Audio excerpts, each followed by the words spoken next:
안녕하십니까. 행정학 샘플 강좌 2부를 시작하도록 하겠습니다. 합리적 선택 신제도주의라고 하는 그 경제 분야에 있어서의 신제도주의를 논의를 해봤고요. 지금부터는 그 정치 행정 현상에 있어서의 신제도주의 문제를 분석해 보도록 하겠습니다. 자, 우리 정치 행정 현상.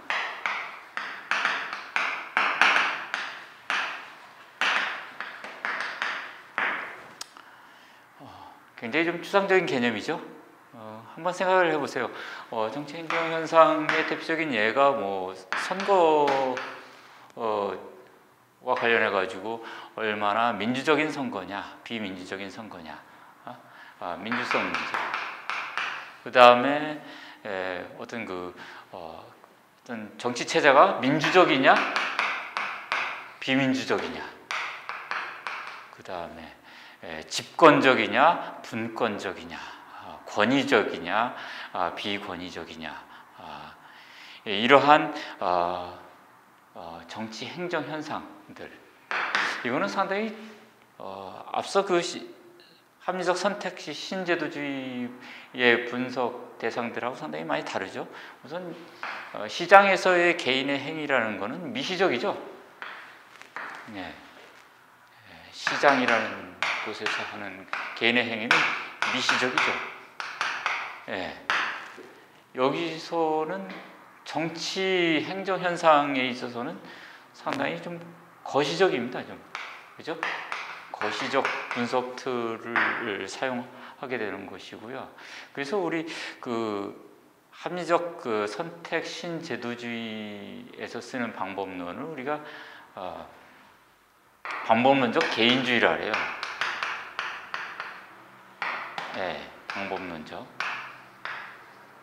근데 여기서 하는 것은 방법론적 전체주의. 영어로 이제 holism이라고 합니다.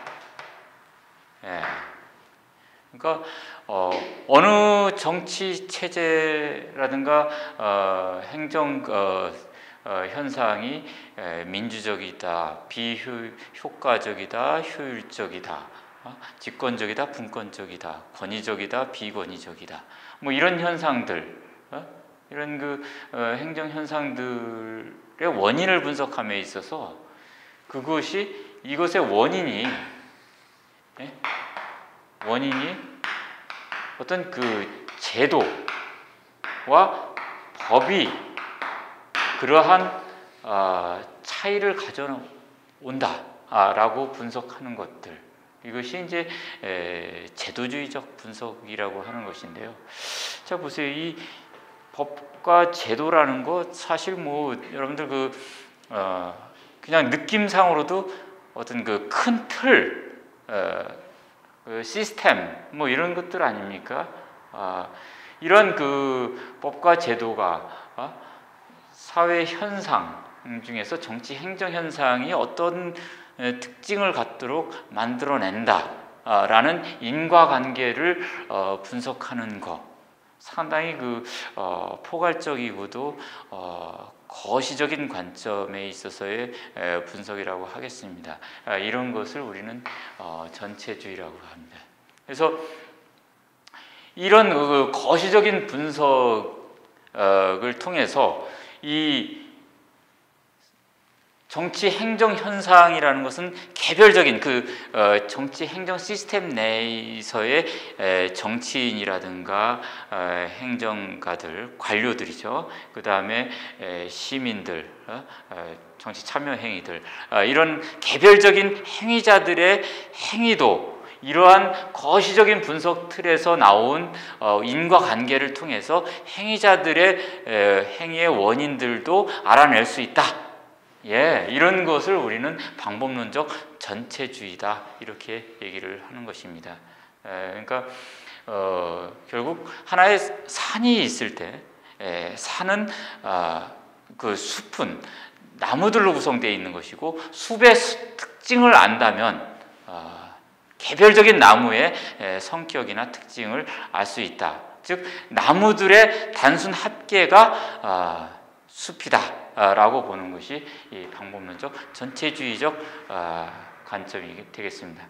이것에 대해서 우리가 신제도주의 경제학 합리적 선택 제도 학파죠. 거기서 분석했던 방법론들을 보면은 시장에서의 개인의 행위든 아니면 시장에 존재하는 많은 제도들, 법과 제도들이 결국은 그 시장에서의 행위자들, 생산자와 소비자들, 이런 그 행위자들의 합리적 선택의 결과이고, 그런 개인들의 행위의 원인을 분석하면 시장 전체의 움직임을 알아낼 수 있다 라고 하는 것이 방법론적 개인주의입니다.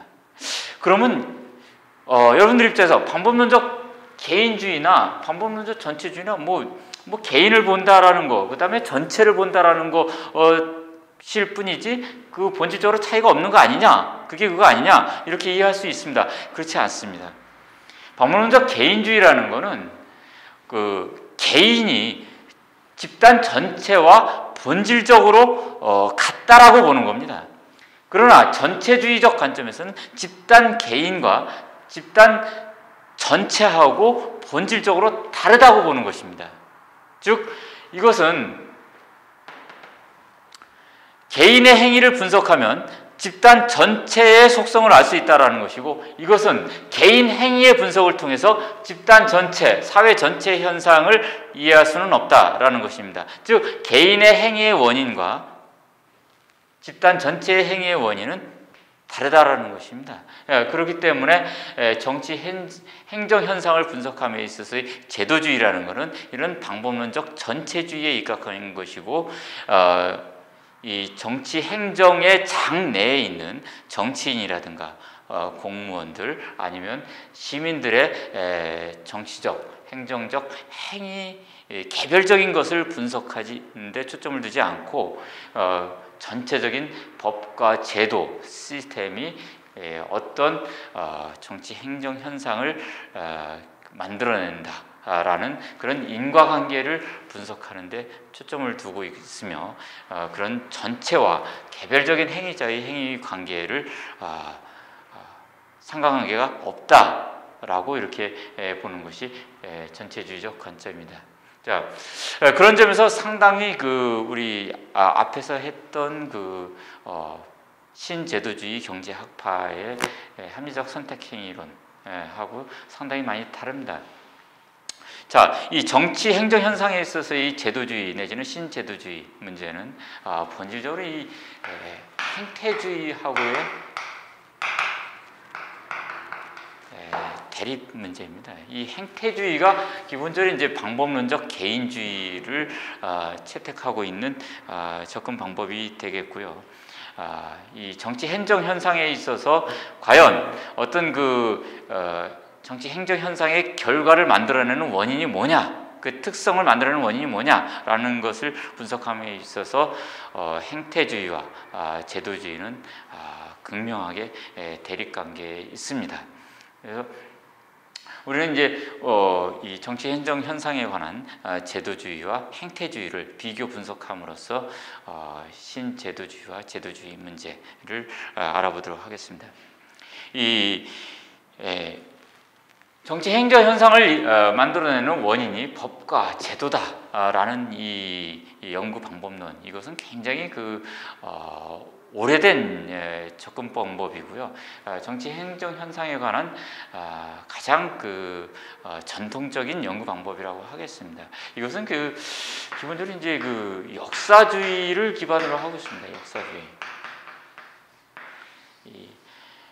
경제 현상에 관한 분석에 있어서 이제 고전학파 경제학이라든가 신고전학파, 알프레드 마샬을 중심으로 한 신고전학파 경제학에서 추구했던 바는요, 미시적으로나 거시적으로나 한 경제 행위 또는 경제 전체 시스템에 있어서 근본적인 행위의 작동 원리가 있다라는 것이고요. 그것은 자연 현상과 동일하다라는 겁니다. 만일 인력의 법칙처럼 물체는 지구 중심부를 위해서 떨어지고 또 일정한 수증기와 온도가 결합이 되면은 비가 내리는 것처럼요. 이 시장에 있어서의 시장 행위자와 그 다음에 시장 전체의 시스템에는 일정한 법칙이 있어서 그런 법칙은 국가와 사회를 불문하고 자본주의 경제 시스템 전체에서 일관되게 적용될 수 있는 그런 확립된 획일적인 공통의 법칙이 있다. 그러므로 경제학은 그런 원리와 법칙을 찾아내는 것이 중심 과제다라고 분석하는 것이 이제 고전학파와 신고전학파 경제학의 기본 연구 접근 방법입니다. 바로 고전학파, 신고전학파의 연구 접근 방법을 비판하고서 독일을 중심으로 해서 슈몰러와 같은 학자들이 비판을 제기한 논리가 역사주의적 접근 방법입니다. 이것은 각국의 정치 현상뿐만 아니라 경제 현상도 국가별로 역사적인 일정한 시대적 흐름과 그 상황에 맞춰서 나타나는 것이지 모든 국가와 사회의 통틀어 획일적인 원리와 법칙 같은 것은 성립될 수 없다. 즉 각 국가와 사회별의 사회적 그 특수성을 강조하는 그런 접근법, 이런 것을 우리가 역사주의라고 하는데요. 그런 역사주의 접근법이 확대 적용된 것이 이런 제도주의 학파라고 하겠습니다. 제도주의 학파라는 것은 법과 제도가 각 국가의 정치 행정 현상을 만들어내는 원인이 된다라는 것인데요. 결국 이 법과 제도에 있어서는 이 공식적인 부분만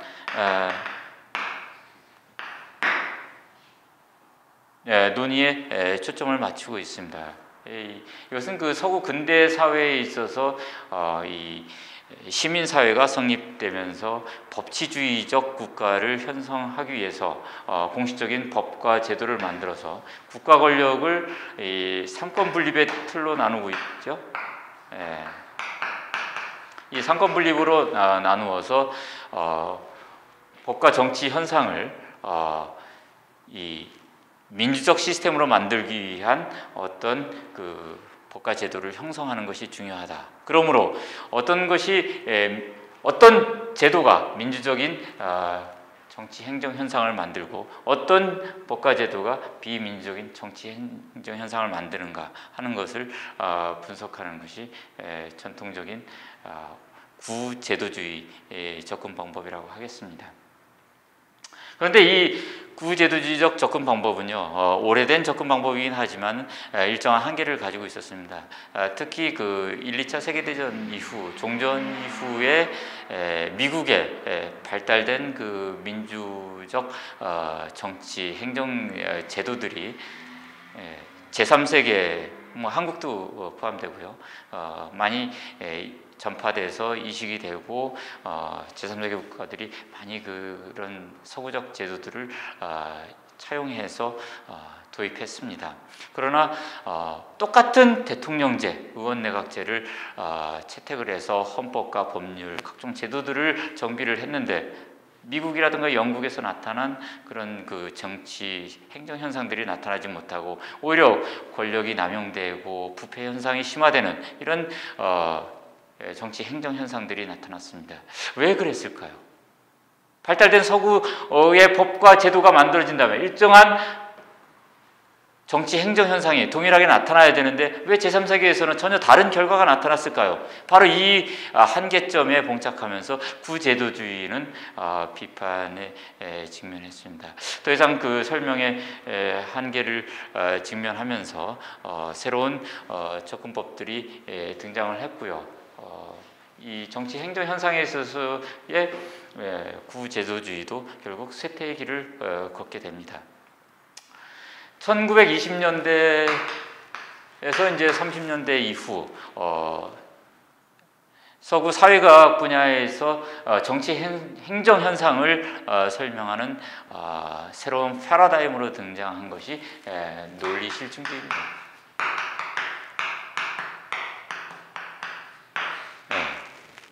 이 정치 행정 현상의 원인을 분석함에 있어서 우리는 법과 제도와 같은 거시적인 틀들을 가지고서는 과학적인 분석들을 만들어낼 수가 없다라는 것이 이 논리실증주의의 기본 시각입니다. 논리실증주의라는 것은 이 영어로 이제 logical positivism이다. 이라고 하는 건데요. 논리 체계입니다. 이 사회 현상을 분석함에 있어서 우리가 논리적으로 사회 현상을 분석하는 그 분석의 체계, 즉 패러다임이 과연 과학이 될 수 있느냐라는 것에 대해서 그러면 과학이 되기 위해서는 어떻게 되냐는 거죠. 과학이라는 건 기본적으로 객관성을 추구하는 겁니다. 과학. 사이언스. 과학이라는 건 기본적으로 우리가 외계 현상을 이해하고자 하는 것이고 인간과 자연 현상이 어떤 것이다 라는 것을 알고자 하는 그 궁금증에 대한 답이 곧 과학인데, 그러한 과학이 다른 여러 가지 삶의 방법론과 차이점을 갖고 있는 가장 중요한 핵심적인 것은 객관성이죠. 객관성이라는 것은 나 개인만의 특수한 것이 아니라 모든 사람이, 다수가 다 동일하게 확인할 수 있고 인정할 수 있는 그런 합의 가능성, 이것을 우리는 객관성이라고 하는 것입니다. 과연 그런 객관성을 확보하는 것이 과학의 지름길이고 핵심 기준이죠. 그러면 과연 사회과학이 자연과학처럼 객관성을 확보해가지고 과학이라는 타이틀을 확보할 수 있기 위해서는 어떻게 해야 되느냐? 그 지름길은 바로 논리 실증주의다라고 하는 것이 이 새로운 패러다임의 핵심 아이디어입니다. 그러면 논리 실증주의의 객관성 확보 전략은 무엇이냐? 사회 현상을 분석함에 있어서 우리는 그것을 명제로 기술합니다. 모든 현상은 다 명제로 구성되어 있죠. 우리가 이론이라든가 법이라든가 규칙이라든가 모든 것들이 얘기하는 것들이 자연현상이건 사회현상이건 명제로 정의가 되는 것이고요. 그 명제는 결국 참과 거짓이냐로 나눠집니다.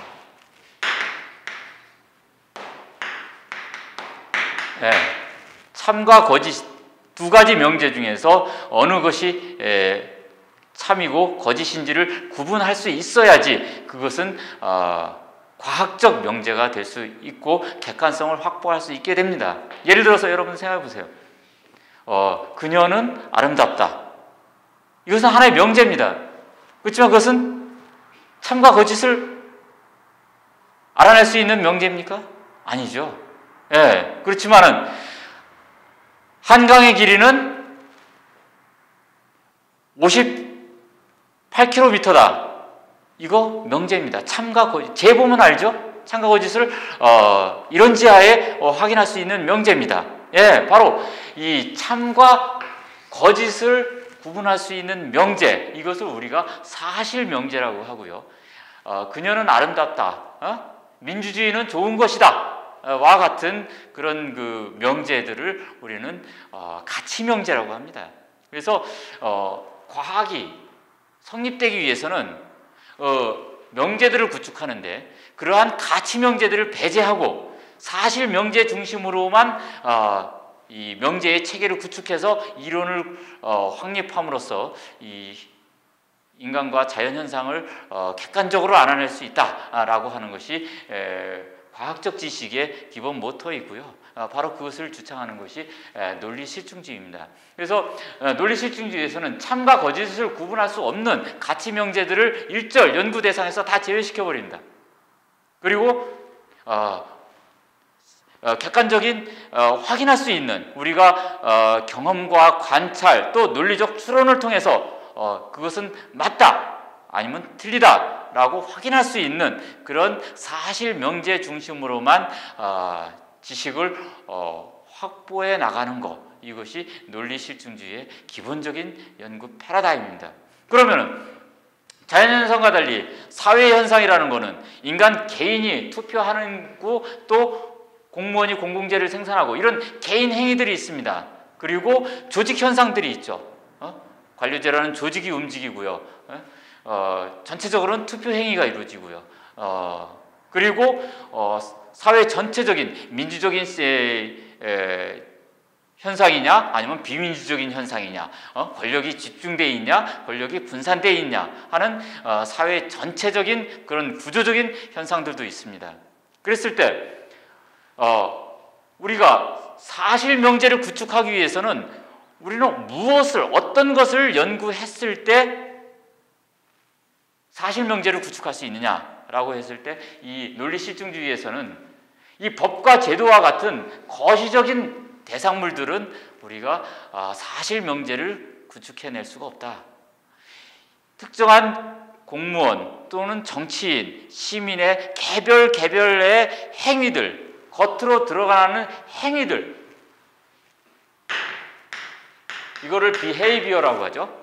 행위, 행태라고도 합니다. 이런 행태들, 일정한 행태들이 이루어질 때 그것이 규칙성을 발견할 수 있습니다. 그래서 그러한 반복적이고 패턴화된 행위들이 이렇게 이루어지는 현상들을 분석을 해서 거기서 그 행태들이 일어나는 원인과 그 일정한 행태의 결과를 인과관계로서 분석함으로써 거기서 사실명제를 도출해내는 것, 이것이 논리실증주의의 분석 방법입니다. 그래서 이 논리실증주의에서는 인간 행태에 관심을 두는 것이고요.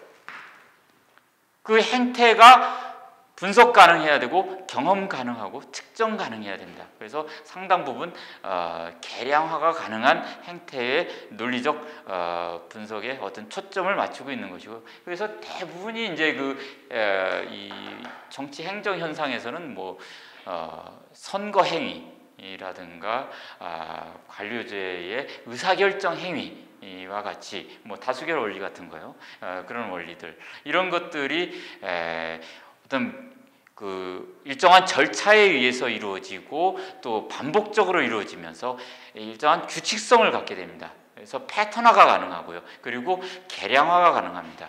그래서 X는 Y의 원인이다 라는 이런 함수 관계를 통해서 분석할 수 있기 때문에 과학적 사실명제를 만들어낼 수 있다고 해서 그런 그 선거 행위라든가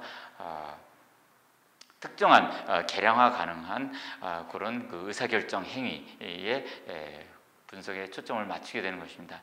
바로 이런 논리실증주의가 이 1930년대 이후 1950년대, 60년대까지 전반에 걸쳐서 정치학, 행정학, 사회학 이런 전반의 사회과학의 어떤 주류 패러다임으로 아주 유행을 합니다.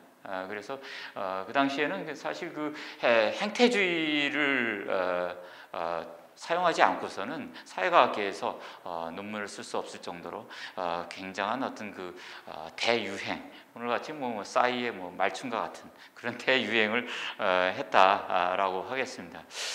자, 그 행태주의가 한 3, 40년 이상을 반세기 가까운 시간 동안 사회과학계의 전반을 휩쓰는 그런 와중에 1960년대에 들어서 미국을 중심으로 해서 거대한 그 사회의 격변이 일어납니다. 여러분들은 아득한 얘기겠지만 이제 그 월남전이 1960년대 진행됐고요.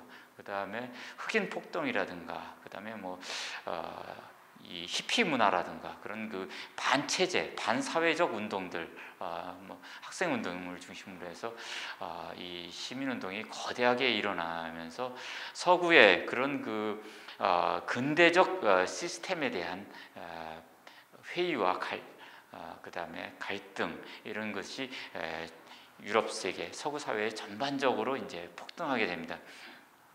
바로 그러한 그 사회 정치 현상에 대해서 과연 행태주의가 어떤 분석을 내놨냐? 행태주의는 그렇습니다. 인간의 개인 행위들만 연구합니다. 그런데 사회 전체적으로 일어나는 것은 이데올로기 문제고 사회의 구조의 문제입니다. 그리고 제도의 문제예요. 그런데 행태주의는 개인의 행위들, 왜 저 사람은 집단 행동에 참여하느냐 참여하지 않느냐, 저 사람은 투표를 하느냐 마느냐, 왜 투표를 어떤 때는 하고 어떤 때는 이렇게 하고, 또 흑인들은 어느 당에 투표를 하고 백인은 어느 당에 투표를 하고, 어느 지역은 어떤 정치 성향을 보고 어느 지역은 또 다른 정치 성향을 보이고, 공무원들은 어떤 그 출신 성향에 따라서 어떤 행위를 하고, 이런 미시적인 분석들만 쭉 하는 것이 행태주의입니다. 바로 그 1960년대에 일어났던 서구 사회에서의 격변의 현상, 즉 이데올로기적 갈등, 그 다음에 사회 구조적인 모순의 충돌, 이런 그 대변혁에 대해서 행태주의는 전혀 정치 행정의 그 패러다임으로서 설명을 하지 못하는 이론적 한계를 노정하게 됩니다. 바로 이러한 그 현실 적합성의 결여죠. 그렇죠? 자연과학과 달리 이 사회과학, 경제학이든 행정학이든 정치학이든 이 사회과학이라는 것은 현실 사회, 그 당시에 진행되고 있는 인간 사회, 정치, 행정, 경제, 이 사회 현상에서 일어나고 있는 중요한 그런 그 변화에 대해서 설명을 하지 못한다면은, 아무리 논리적인 틀을 갖고 있어도 그것은 정당한 이론으로서, 정확한 과학으로서 존중받을 수가 없게 됩니다. 바로 한 세대를 풍미했던 행태주의가 위기에 처하게 된 이유가 바로 거기에 있습니다. 자, 1960년대 이후 이 행태주의가 비판의 초점에 놓이면서 등장한 것이 신제도주의라고 하겠습니다. 자, 이 정치 행정 현상에 있어서의 신제도주의. 이 신제도주의는 어떻게 분석하는가? 구제도주의하고 상당히 다른 점이 있습니다. 그렇지만 우리가 일부에서 봤던 경제 현상에 대한 신구, 올드, 뉴 제도주의의 대립처럼, 그렇게 이 정치 행정 현상에 있어서는 그렇게 확연히 다른 대립적인 현상을 보이지는 않아요. 정치 행정 현상에 있어서의 신제도주의라는 것은 이 제도가 구제도주의와 달리, 구제도주의에서는 이 법과 제도가 일정한 정치 행정 현상을 만들어낸다. 즉 이것이 원인이 되고 이게 결과다. 그러므로 법과 제도가 어떤 상태에 있느냐라는 것을 자세히 묘사하면 된다라는 것이 올드 제도주의입니다. 그러나 신제도주의라는 것은 법과 제도가 일정한 정치 행정 현상을 만들어내는 원인이기도 하지만, 일정한 정치 행정 현상이 다시 법과 제도를 형성한다 라는 서로 상관관계를 강조하는 그런 접근법을 취하고 있습니다. 자, 이 얘기는 이 법과 제도가 일정한 정치 행정 현상을 만들어내기는 하지만 이것을 우리는 여기서 제약한다. 참 어려운 말을 씁니다. 이 영어로 이제 constraint라고 하거든요. 제약을 한다라고 합니다. 결정하지는 하지만, 결정하는 것은 아니지만, 그렇다고 해서 전혀 무관하지 않고 일정한 행위를 하도록 유도하는 정도의 역할을 한다라는 것이 제약한다라는 의미입니다. 그러면서 법과 제도가 일정한 정치 행정 현상을 만들어내는데 유도하는, 제약하는 역할을 하기도 하지만, 또다시 정치 행정 현상이라는 인간의 행위가 다시 법과 제도를 만들어내는 그런 역할을 하는데, 여기서 분명한 차이점은, 즉 우리 경제 분야에 있어서의 신제도주의와 정치 행정 현상에 있어서의 신제도주의 차이점은 합리성 여부에 있습니다. 합리적이냐 비합리적이냐. 일부에서 얘기했던 것처럼 경제 현상에 있어서의 신제도주의 합리적 선택 제도 학파들은 시장에서 있어서의 법과 기업 같은 제도들이 인간의 합리적 선택 행위, 즉 한계주의 원리에 의한 합리적 선택 행위의 결과라고 이렇게 분석을 했습니다. 그러나 정치 행정 현상에 있어서의 신제도주의들은 인간 행위의 합리적 선택 결과가 아니라 비합리적인 선택 행위의 결과다라고 보는 것이 차이점이 되겠습니다. 그러니까 인간의 합리적인 인간관, 경제적 합리적 인간관에 대한 중요한 수정이죠. 그래서 정치 행정 현상이라는 것은 일정한 법과 제도가 만들어내기도 하는 역할을 하기도 하지만 그러한 인간들이 다시 법과 제도를 형성하기도 한다. 그런데 그 선택의 과정은 그 합리적 인간관이 아닌 비합리적, 상당히 현실적인 인간관에 입각해서 진행을 하고 있습니다. 그러면 정치 행정 현상에 있어서의 신제도주의 학파들은 이런 비합리적 인간관을 전제로 하고 있을까요? 그것은 역사성의 강조입니다. 예.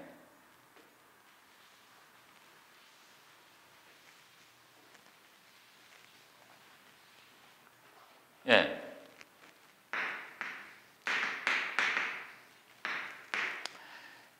모두에도 말씀드린 것처럼 이 제도주의라는 것은 근본적으로 그 역사주의를 기반으로 하고 있다고 했습니다. 역사주의를 기반으로 해가지고 만들어진 논리였고요. 이 각 국가마다, 각 사회마다 역사의 흐름에 따라서 특정한 제도와 법이 만들어지고 그러한 제도와 법은 다시 인간이 어떠한 행위를 하도록 이렇게 만들고 그런 인간의 행위는 하나의 규범화돼 가지고 그 행위가 다시 특정한 제도를 존속시키거나 변형시키거나 이렇게 만들어낸다. 뭐 이런 논리를 갖고 있기 때문에 상당히 법과 제도에 있어서 이런 역사성이라는 특수한 상황 논리를 전개하는 것이 이 정치 행정 현상에 있어서 신제도주의의 분석 틀입니다.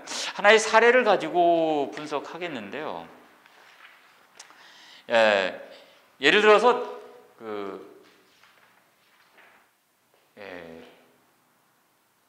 우리 일정한 어떤 마을에 공유지가 이렇게 있다고 해보세요. 공유지가 빈터가 있습니다. 마을에 커다란 빈터요. 이 빈터를 가지고 어떻게 사용할 것이냐에 대한 의사결정을 한다고 하죠. 이건 집합적 의사결정이기 때문에 정치 현상이죠. 바로 이런 집합적 의사결정을 함에 있어서 이 경제적 합리적 선택 제도주의에서는 일정한 공유지의 사용이라는 제도를 만들음에 있어서 이것은 거래 비용을 절감하거나 이런 어떤 그 효율성을 극대화하고자 하는 합리적 선택 행위의 결과로서 만들어진다. 이렇게 분석을 할 것입니다. 그러나 정치 행정 현상에 있어서는 다르다는 것입니다. 이러한 의사결정은 다수결 방식으로 보통 이루어지는데요. 이러한 의사결정은 권력관계를 반영한다. 권력관계를 반영하는 것이고 그 시대에 그 사회의 특수한 역사적 상황에 따라서 결정되는 것입니다. 예를 들어서 지금 우리 한국 사회 같은 경우 굉장히 그 가부장제가 강하고요. 그 다음에 경로우대 사상이 강하죠. 예를 들어서 이 마을에 지금 뭐 고령화 사회 아닙니까? 노인이 한 60살 이상의 노인이 40% 이상을 차지하고 있다고 한번 노인 인구가요. 가정을 해보세요. 뭐 심한 뭐 한 50% 이상도 될 수 있겠죠. 그랬을 경우 이 막 공유주를 가지고 예를 들어서 뭐 젊은이들이 한 10% 되는 마을 청년들이 그거를 우리 청년회관으로 쓰고 싶다. 이거 말이 될까요? 아니죠. 아니면은 부녀 아주머니들이 그쪽으로는 수적으로는 조금 더 될 수 있겠죠. 뭐 부녀 아주머니들이 예를 들어서 한 45% 비율을 차지한다고 했을 때 부녀 우리 그 저기 뭐 부녀회관으로 썼으면 좋겠다. 그렇게 주장할 수도 있겠죠. 그렇지만 그런 다수결에 의해서 획일적으로 결정될 것이 아니라 이것은 이 권력 관계에 의해서 영향을 받는 것이고요. 노인을 우대한다라는 그런 하나의 사회적 관습, 그다음에 습관 이런 것들은 하나의 제도고요. 그런 제도가 권력 관계에 기초하고 있으면서 이 제도가 이 공유주를 결정하는 정치 행정 현상을 만들어낸다라는 것이죠. 그래서 이것은 결국 경로당을 만드는 것으로 결정이 됩니다. 바로 이 공유주의 사용 결정이라는 정치 행정 행위를 만들어내는 원인이 법과 제도에 있는데 그 법과 제도 중에서 이 특수한 역사적 상황 속에서의 권력 관계를 반영하는 것이다 라고 하는 겁니다. 그래서 제도라는 것은 하나의 권력 관계를 반영하는 것이고 그 제도가 일정한 정치 행정 현상을 만들어냅니다. 그러면 이러한 경로당이 한번 만들어졌어요. 그래서 운영이 되고 있는데 노인이 이 마을에 있는 노인이 일정한 사정이 있어가지고 다른 지역으로 이렇게 대거 이사를 했습니다. 그래서 노인 인구가 쭉 줄어들어요. 한 10% 정도로 대폭 줄어듭니다. 그래서 이제 마을 청년들이 청년회관을 만들자. 그래가지고 주장을 하는데 한 15% 되는 청년들의 주장이 이 10%밖에 안 되는 노인들의 주장을 이기지를 못합니다. 그러면서 이 경로당이라는 형태는 계속 존속됩니다. 이 신제도주의 학파에서는 이것을 우리는 경로 의존성이다 이렇게 지칭을 합니다. path dependence라는 말인데요. 경로 의존. 일정한 길을 따라서 가는 관행성이 있다. 계속 지속성이 있다라는 것입니다. 그 지속성은 왜 생기느냐? 합리적 선택의 결과가 아니라는 거죠.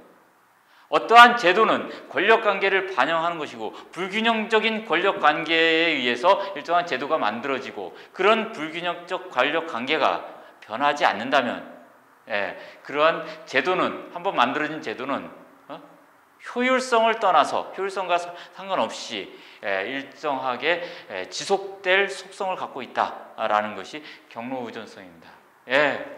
바로 신제도주의 학파들, 경제학 분야의 신제도주의 학파들이 주장했던 것처럼 일정한 사회 경제적 제도는 행위자들의 합리적 효율성을 극대화하고자 하는 합리적 선택 행위의 결과다라고 하는 중요한 전제, 이것을 비판하는 대립 관계에 있는 논리라고 하겠습니다. 그래서 이 정치 현상에 있어서 이 신제도주의 학파들의 주장은 결국은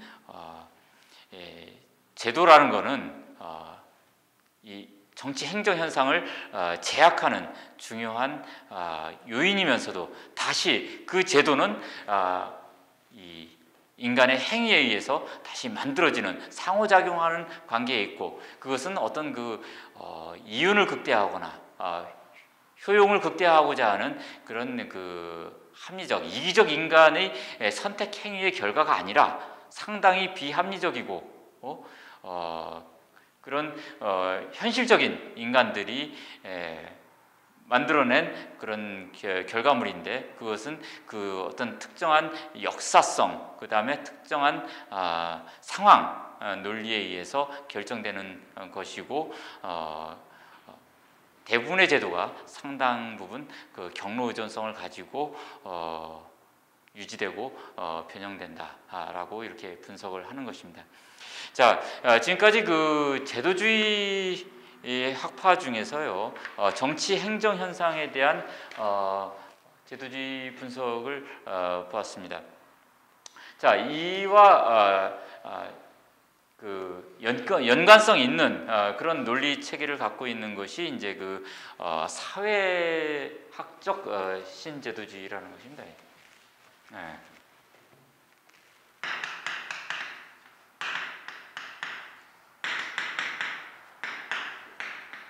네. 사회학적 신제도주의입니다. 예, 소셜로지컬이라고 하는 말이 붙는데 사회학이라고 하는데 사실 이것은 조직을 기반으로 하고 있어요. 조직. 우리가 막스 웨버의 논리를 잠깐 살펴보면요. 어떤 그 제도가 왜 나타나느냐 하는 것이거든요. 관료제 제도가 왜 필요하냐, 그리고 왜 나타나느냐, 그리고 지금 모든 사회에서 관료제가 광범위하게 확산되어 있는데요. 관료제의 확산 원인을 이 막스 웨버는 다음과 같이 분석을 했습니다.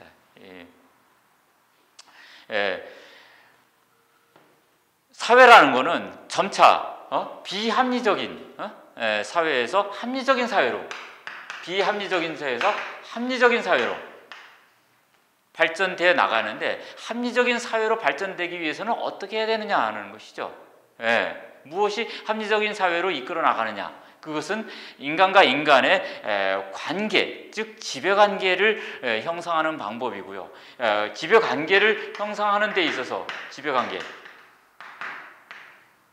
형성하는 데 있어서는 여러 가지 방법이 있습니다. 뭐 인간이라는 것은 결국 경쟁을 통해서 우열 관계가 형성되고요. 그 다음에 가진 자와 못 가진 자가 있고, 더 배운 자와 못 배운 자, 그 다음에 힘이 있는 자, 약한 자, 이렇게 나눠서 위계서열이 형성되는 것 아닙니까? 그런 위계서열이 형성될 때 그 관계를 형성하는, 즉 지배관계를 형성하는 기본 속성은 권력이 있고 영향력이 있고 권위라는 방식이 있습니다. 권력은 기본적으로 힘을 기반으로 하고 있죠. 강제성을 기반으로 한 것입니다. 영향력은 좀 추상적인 것이죠. 눈에 보이지 않는 것이고요. 비강제성을 기반으로 하고 있습니다. 그러나 이것은 합리적인 사회를 이끌어나가는 좋은 지배관계가 아니라고 봅니다. 그러나 권위, 우리가 authority라고 하는 권위에 의한 방식은 가장 합리적인 사회가 인간 관계망을 구축하는 기본 틀로서 가장 바람직한 것이라고 보고요. 그 권위를 형성하는 방법은 카리스마적 권위, 그 다음에 전통적 권위, 합리적 권위, 이렇게 세 가지로 나눠질 수 있는데, 합리적 권위가 가장 이상적인 합리적 사회를 구축할 수 있는 바람직한 지배 형태다라고 봐서 이 합리적 권위에 의한 지배관계를 형성하는 것이 가장 합리적 사회의 구축에서 핵심이다라고 보고, 그럼 어떻게 합리적 권위에 의한 지배관계를 형성하느냐, 그런 모델로서 관료제를 주장한 것이고, 그러한 합리적 권위를 기반으로 한 관료제의 속성을 갖고 있는 그런 모습, 그것을 이념형이라고 한 것입니다. 이념형, 아이디얼 타입이라고 하죠. 이것이 막스 웨버의 관료제 모형입니다. 그래서 이 합리적 사회라는 것은 가장 낭비가 적은, 가장 적은 비용을 가지고 그 조직이라든가 사회가 목표로 하고 있는 그 바를 가장 적은 비용으로 달성하는 그런 효율적인 조직과 사회이고요. 그런 사회는 바로 관료제에 의한 지배가 이루어지는 사회다라고 분석을 한 것입니다. 그렇기 때문에 뭐 서구 사회건 동양 사회건요, 관료제가 공공 부문, 민간 부분을 거쳐서 모든 부분에 있어서 관료제가 확산이 되어 가지고 이용이 되고 있는 이유는 바로 이 효율성을 극대화할 수 있는 합리적 지배 관계다라고 분석을 한 것입니다. 자, 이것이 사회학 분야에서의 제도주의입니다. 자, 과연 그러면 조직은 그렇게 합리성을 극대화하기 위해서 특정한 조직을 만드는 것일까요? 이것을 반기를 든 것이 사회학 분야에서의 신제도주의입니다. 그러면 사회학 분야에서의 신제도주의는 결국 막스 웨버를 중심으로 한 고전적인 조직 패러다임을 비판을 한 것인데요. 이 사회학적 제도주의의 기본 아이디어는 이 어떤 그 조직이나 제도라는 것은 특정한 목적을 갖고 있는 것이거든요. 목적, 그죠? 그렇지 않습니까?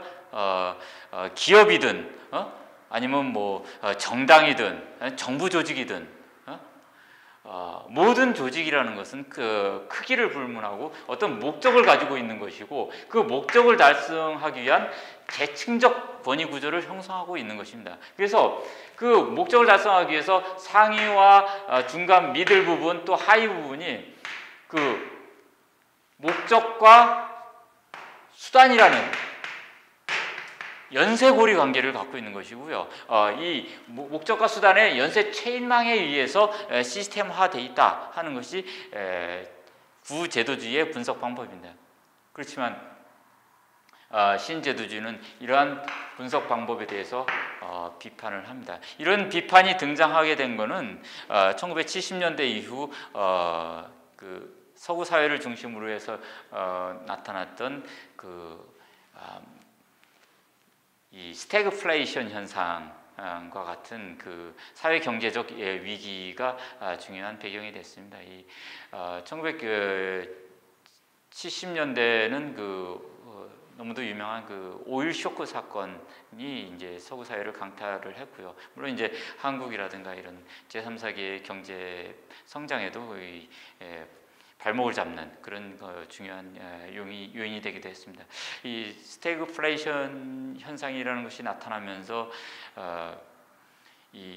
우리 자본주의 경제가 이 일정한 인플레이션율 하에서 경제 성장, 즉 실업률을 감소시켜서 경제 성장을 지속적으로 이끌어갈 수 있다는 중요한 이 정책적 전제가 붕괴되기 시작을 했고요. 저성장의 이 함정에 빠져들게 됩니다. 이것은 그 1960년대 이후 그 서구 사회에서 이 재정 확대를 통한 이 복지 확대, 이것이 어떤 복지병이라는 문제를 만들어내면서 서구 사회의 비효율성, 비능률성을 낳으면서 굉장히 그 서구 경제가 어려움에 처한 그런 그 결과를 만들어내는데요.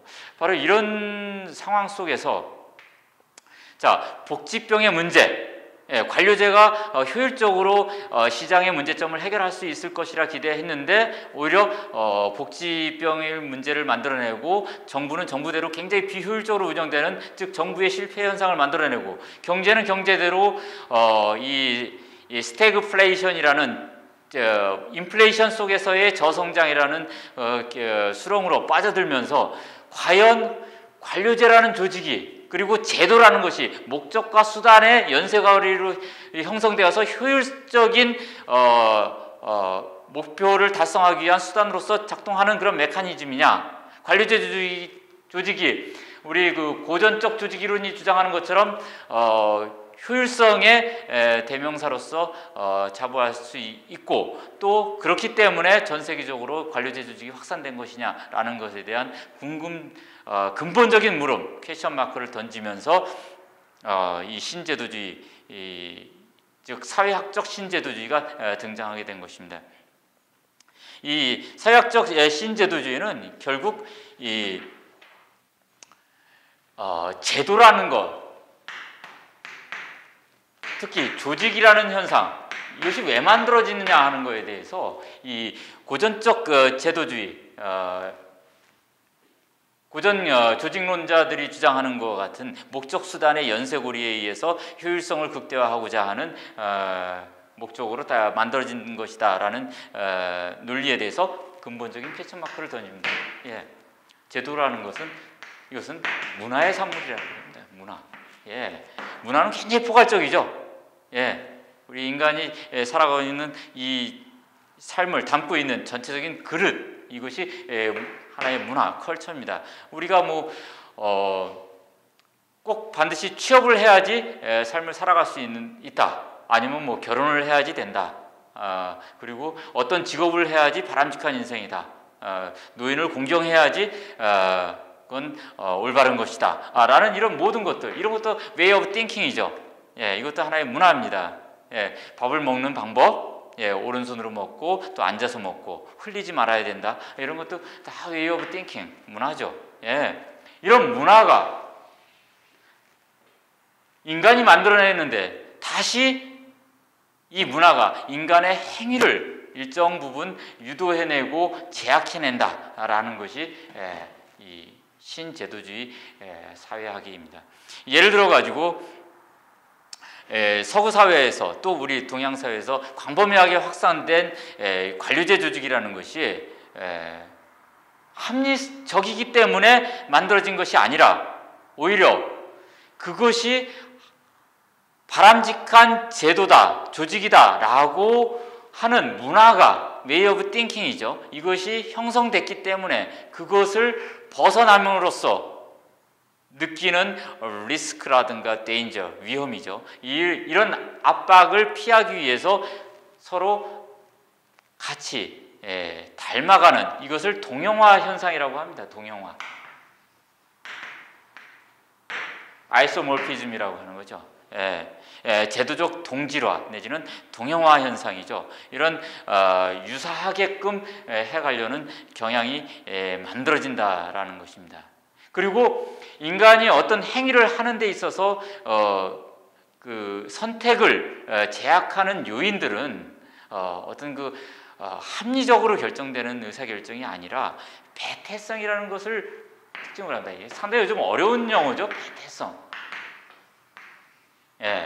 영어로 이제 embeddedness라는 것인데요.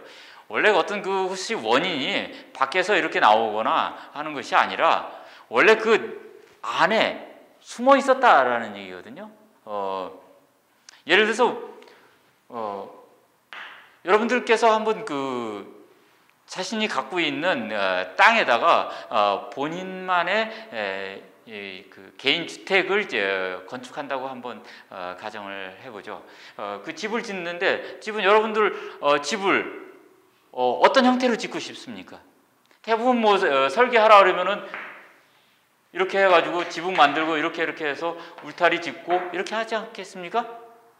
그러면 여러분들은 왜 이런 선택행위를 할까요? 이것이 여러분들이 살아가기에 가장 이상적이고 가장 효율적인 구조이기 때문에 집을 이런 형태로 짓게 되겠습니까? 이 사회학적 신제도주의에서는 이러한 그 선택 행위를 그렇게 보지 않습니다. 이것은 하나의 여러분들 주변에 집들이 다 이런 형태로 이미 만들어져 있습니다. 그렇기 때문에 이런 집을 설계하게 되는 거죠. 즉 다른 집들과 같은 형태, 유사한 형태로 따라서 짓는 것이 여러분들이 살아가는데 더 유리할 것이다라는 그것이 규범적으로 작용해가지고 이런 선택 행위를 하게 된다라는 것입니다. 즉 여러분들이 어떤 그 조직을 형성하거나 특정한 크고 작은 제도를 만들어내거나 이러는 데 있어서 그 원인이라는 것이 경제학 신제도주의가 주장했던 것처럼 한계 분석의 논리에 의해서 자신의 효용을 또 수익을 극대화하려는 그런 논리적 결과로서 선택되어지는 것도 아니고요. 정치 행정 현상에서처럼 어떤 역사적 우연성으로 해서 발생되는 것도 아니고 이것은 하나의 문화적인 현상으로서 way of thinking이 하나의 압력으로 작용해서 이런 선택을 만들어낸다라고 하는 것이 사회학적 신제도주의라고 하겠습니다. 지금까지 신제도주의에 있어서의 커다란 3대 흐름을 분석해 보았습니다. 전반적으로 봐서는 사회과학 분야에 있어서의 어떤 그 융합화 현상을 우리는 확인해 볼 수 있습니다. 이제 이 사회과학이 정치학, 경제학, 행정학, 또 법학 이런 등등으로 각각 칸막이식으로 쳐져서 나누어졌던 그 한 몇백 년의 사회과학 발전의 역사가 이제 새로운 국면에 접어든 거 아닌가 하는 느낌을 받게 합니다. 이제 법은 법 현상으로서 독자적인 논리를 분석하고 경제 시장에서의 경제 현상은 경제 논리로만 분석하고 정치 행정 현상은 정치 행정의 논리로만 분석하는 이런 각각의 칸막이식 분석이 아니라 법 제도 현상을 경제적 분석 툴로 분석하고 정치 행정 현상을 경제적 분석 툴로 또 사회 현상을 이 또 다른 시각으로 분석하는 그래서 법과 정치, 행정, 경제 이런 것들이 융합이 돼서 하나의 거대한 분석 틀을 형성하는 어떤 그 인터디스플리너리죠. 학제적 연구 방법론이 형성되어가는 하나의 줄기를 확인해 볼 수 있고요. 그 다음에 이제 이 신제도주의에 있어서 크게 이 경제 분야, 이 합리적 선택 제도주의와 그 다음에 정치 행정 분야의 역사적 제도주의, 그 다음에 사회학적 제도주의에 있어서는 이제 방법론적으로 미시적이냐, 또 방법론적으로 거시적이냐 하는 그런 차이점이 있습니다. 그러나 지금 그 방법론적 개인주의라든가 방법론적 전체주의 이 논점도 점차 이 융합화의 길을 가고 있고요. 그래서 오늘날 이 합리적 선택 제도주의라든가 역사적 신제도주의, 그 다음에 사회학적 신제도주의 이 세 가지 패러다임들이 제각기 다른 갈래를 가지고 발달되어 왔지만 결국은 일정한 그 공통 분모를 자연스럽게 형성하면서 사회과학의 새로운 패러다임을 열어가고 있다고 하겠습니다. 모두에서 말씀드렸던 것처럼 행정학은 여전히 그 독자성, 정체성을 의심받고 비판받는 그런 학문 분야입니다. 행정학은 정부의 행정 현상을 연구하는 학문 분야인데 정부의 행정 현상을 어떻게 연구해야지 행정학의 독자성을 확보할 것이냐 하는 것이 지금의 우리의 고민거리입니다. 바로 그 고민을 해결하기 위해서는 이러한 신제도주의에서 나타나는 이런 학제적 연구 방법, 경제학과 법학, 정치학 이런 것의 통합화 현상을 지혜롭게 받아들이고요. 그것을 응용해가지고 이 정부 현상에 대한 독자적인 논리 현상을 체계적으로 만들어내서 과연 정말 수천 년 동안 인간이 궁금해했던 정부란 무엇인가, 정부는 어떻게 움직이는 것인가, 왜 움직이는가 하는 것에 대한 인류의 궁금증을 해결하는 과학으로서 우뚝 설 날이 올 거라고 믿습니다. 자, 여러분들 그 수험생으로서 행정학을 공부하고는 있지만 이 행정학의 여러 가지 이론 체계들을 단순히 피상적으로 그냥 암기하고 문제를 접근하는 것이 아니라 각 연구 패러다임들을 그것이 왜 나타났는지 그 시대적 상황 속에서 그리고 그 전 이론과 현재의 이론은 어떤 점에서 부딪히고 왜 충돌하고 있는지 그것을 이해하는 그런 접근 방법으로 공부를 하기 바랍니다. 그럼 여러분들은 행정학에 대해서 두려움을 떨쳐버리고 고득점할 수 있는 그런 전략 과목이 되지 않을까 이렇게 생각합니다. 아무튼 여러분들 행정학을 효과적으로 정복해서 여러분들의 수험 생활을 성공리에 마무리하기를 바랍니다. 자, 이것으로 행정학 샘플 강좌를 마치도록 하겠습니다. 감사합니다.